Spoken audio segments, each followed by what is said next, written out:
retrouve pour une nouvelle vidéo qui sera la pile à lire bimensuelle des mois de juillet et août.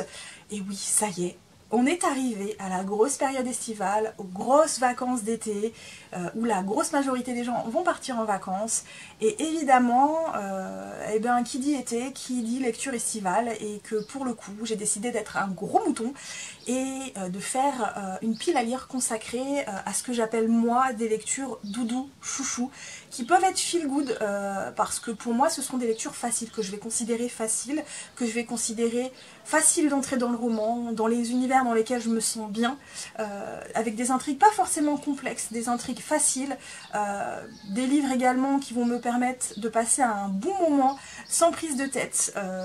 Une fois lu, voilà, j'aurais passé un bon moment et c'est ce qu'il me faudra à l'instant T. En ce moment j'ai bien envie de ça.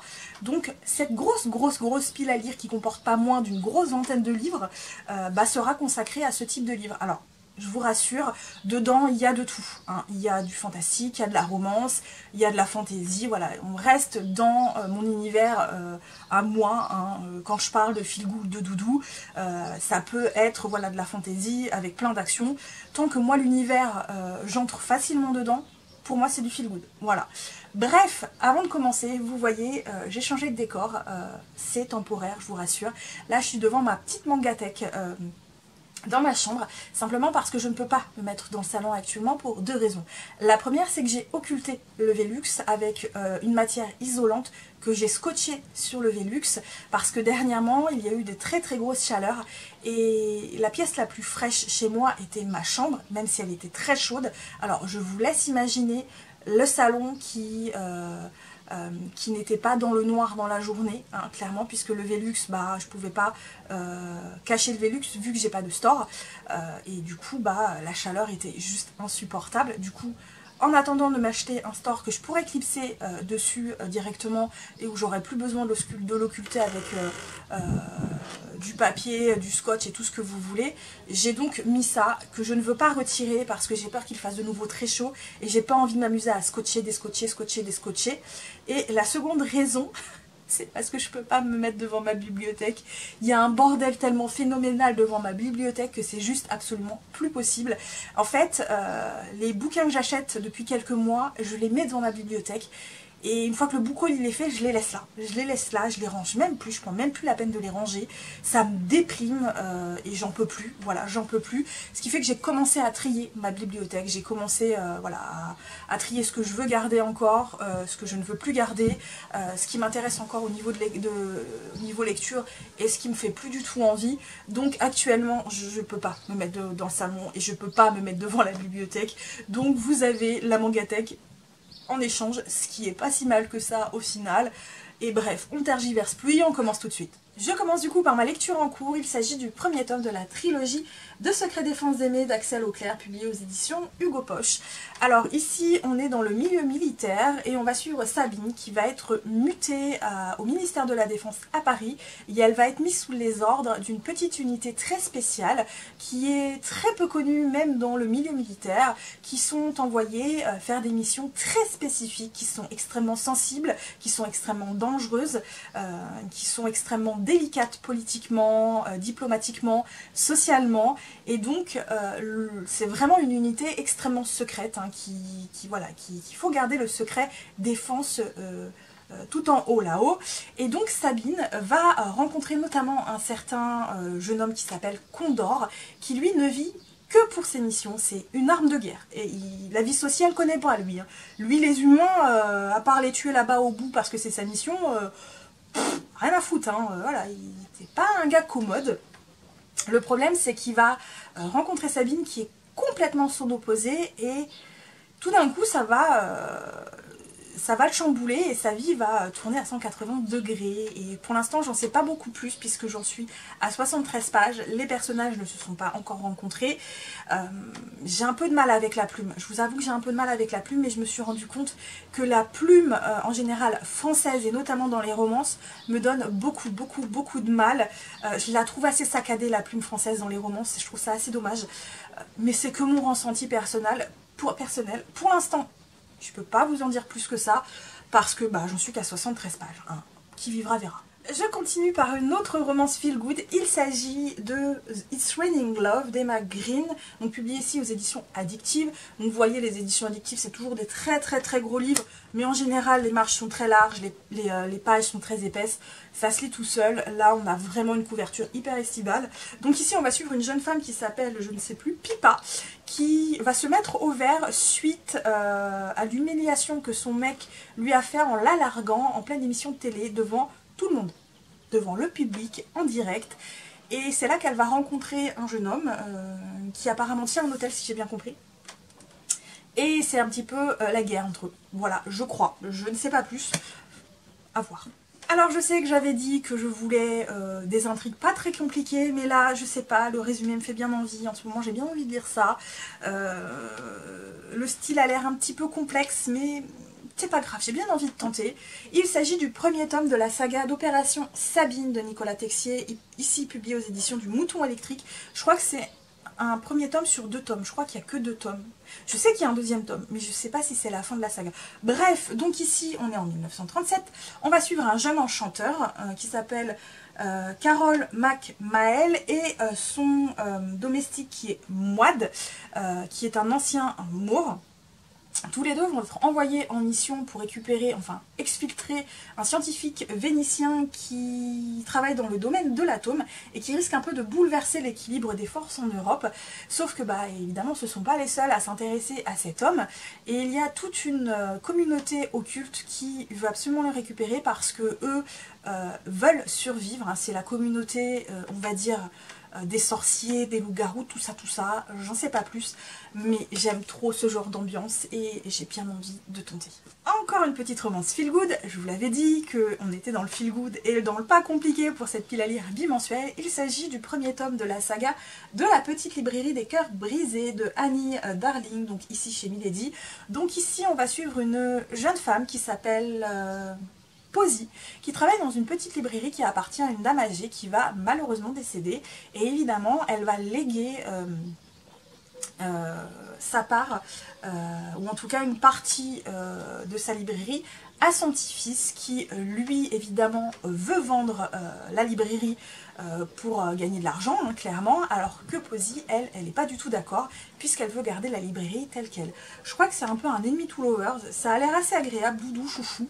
On passe un bon moment sans prise de tête et c'est ce qu'il me faut. Je continue avec le tout dernier tome de la saga de Dette de sang, donc ici le tome 7, Une nuit voilée et sacrée de Halle Turner, publié aux éditions Bookmark. Ça y est, on arrive au dernier tome de cette saga que j'aime d'amour, hein, puisque je vous l'avais dit il y a quelques temps que je voulais absolument terminer cette saga cette année. Et que j'ai du coup lu les 3 autres tomes qui me manquaient les mois précédents. Et donc là, ça y est, c'est le 7e et dernier tome. J'ai hâte et en même temps, j'ai pas envie. Parce que j'ai pas envie de quitter les personnages, j'ai pas envie de quitter cet univers que j'aime d'amour. Donc le livre là, il est particulièrement comasse, hein, il est particulièrement gros. Mais ça se lit tout seul, ça se lit vite. J'aime énormément cette saga. Et voilà, il va falloir que je me décide à les quitter. Voilà, à les quitter, même si j'ai pas envie. Je suis déjà nostalgique alors que je l'ai même pas commencé ce tome 7, hein, mais voilà. Celui-ci, je peux vous assurer qu'il va être lu au mois de juillet ou au mois d'août, mais il sera terminé pour la fin de l'été. Encore une valeur sûre avec le tome 2 de Holmes et Moriarty, donc Mystère au manoir de Josh Lanyon, publié aux éditions, encore une fois, Bookmark. J'avais beaucoup aimé le premier tome, c'était encore un premier tome d'introduction. C'était facile au niveau de l'intrigue, les personnages étaient attachants, c'est ce qu'il me faut, j'aime beaucoup ce genre de livre où on a des enquêtes un peu polars comme ça, avec des personnes qui sont normalement pas censées être des enquêteurs. J'aime beaucoup hein, ce genre de roman. Donc ici, dans le tome 2, on retrouve Christopher qui va être appelé par son amie qui s'appelle Anna Hitchcock, qui va lui demander de l'aider parce que apparemment quelqu'un cherche à la tuer. Et donc il va évidemment être aidé de Moriarty et j'en sais pas trop plus au niveau du résumé parce que je l'ai pas vraiment lu, mais ça se lit tout seul, et ça va se lire très vite. Et je vais entrer très vite dedans, en plus c'est du Josh Lanyon, donc pour moi c'est de la valeur sûre. J'ai également très envie de tenter le premier tome de la trilogie de Steam Seller, donc ici l'Héliotrope de E.S. Green, publié aux éditions Gulfstream. C'est du jeunesse, c'est écrit gros, ça va se lire vite. Je pense que c'est pas une lecture très compliquée, je pense pas que ce soit hyper alambiqué, voilà, donc pour moi ça va se lire assez vite. Je m'inquiète pas trop, en plus j'en ai entendu que du bien, et que depuis que j'en ai entendu que du bien, j'ai très envie de le lire. Également, je vais tenter le premier tome de la saga de Inherent Game de Jennifer Lynn Barnes, publié aux éditions PKJ. Donc ici, on n'est pas du tout dans du feel good, hein, puisque on est plus dans un jeu de pouvoir, je dirais. Donc ici, pour rappel, on suit Avery Grams, qui est lycéenne, qui n'a pas un sou en poche, qui est très pauvre, et qui un jour va se retrouver être la dépositaire, l'héritière d'une énormissime fortune, alors que la famille de la personne décédée ne va rien avoir. Et en gros, si je me souviens bien, si elle veut obtenir cette fortune, elle va devoir aller vivre donc dans la maison de la famille, et évidemment, vous vous doutez bien que ça ne plaît pas du tout à la famille et qu'il va y avoir une espèce de jeu de piste, et j'en sais pas plus, c'est pareil, j'en ai entendu beaucoup de bien. Ça doit être le genre de livre qui se lit très vite, qui n'est pas prise de tête, on se laisse embarquer et on y va, et j'en ai entendu beaucoup de bien, donc je l'ai remis dans la pile à lire parce que j'ai très envie de le lire, même si ça me fait peur au vu de l'épaisseur du livre. Il s'agit du premier tome de Sang et de la cendre de Jennifer L. Armentrout, publié aussi aux éditions de Saxus. Le deuxième tome est prévu pour août, et je vais le précommander dès que j'aurai mon salaire, hein, clairement. Donc ici on va suivre Poppy, il me semble, qui est élue. Elle ne sait pas de quoi elle est élue, enfin elle vit assez recluse, elle n'a pas le droit vraiment de sortir.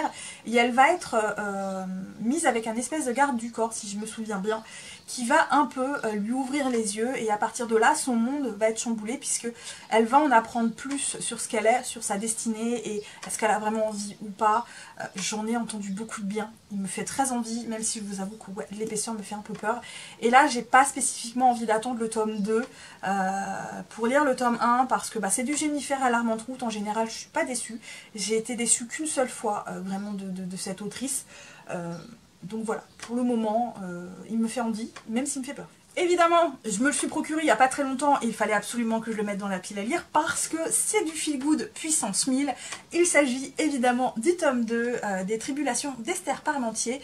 Donc ici, Trafic sanglant, vampire sur les dents de Maëlle Desarts, publié aux éditions Rajo. J'avais énormément aimé le premier tome, qui avait été extrêmement fun. Je me suis piqué des barres de rire. L'intrigue avance toute seule, c'est pas alambiqué, c'est facile. On se laisse très vite emporter. Donc ici, pour rappel, on suit Esther, qui va se découvrir être une sorcière, genre le niveau de sorcière le plus bas de tous les plus bas, puisque elle est capable de voir la magie, mais c'est tout. Voilà, elle n'est pas très utile.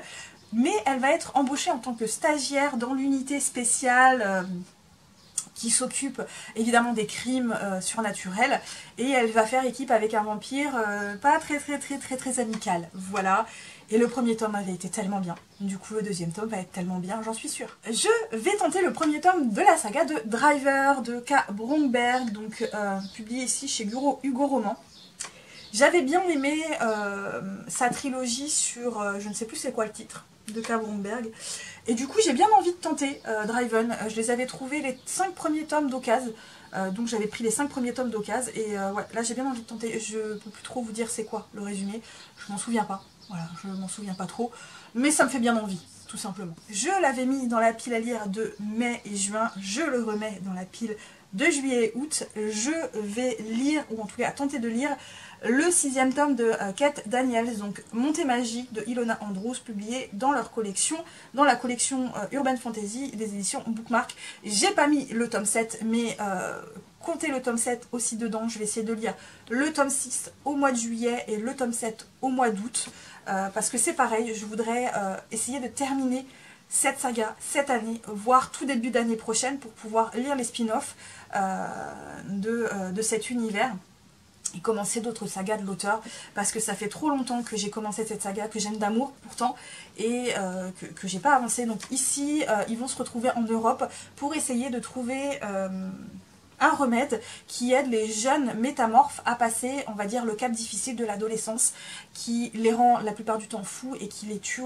à arriver à l'adolescence Donc voilà, il est un peu plus épais que le précédent, mais je m'inquiète pas, c'est du Kate Daniels et c'est de Ilona Andrews, voilà. Continuons dans le feel good, doudou, valeur sûre, avec le quatrième tome, pardon, de Alpha et Omega, donc entre Chien et Loup de Patricia Briggs. Vous connaissez mon amour de cet auteur, vous connaissez mon amour de la saga de Mercy Thompson et d'Alpha et Omega. Pour l'instant, je continue Alpha et Omega, et j'ai pas lu le résumé du tome 4. Si, je crois qu'à un moment, on va suivre donc Charles et Anna qui vont partir dans un autre état pour acheter un cheval à Anna, je crois.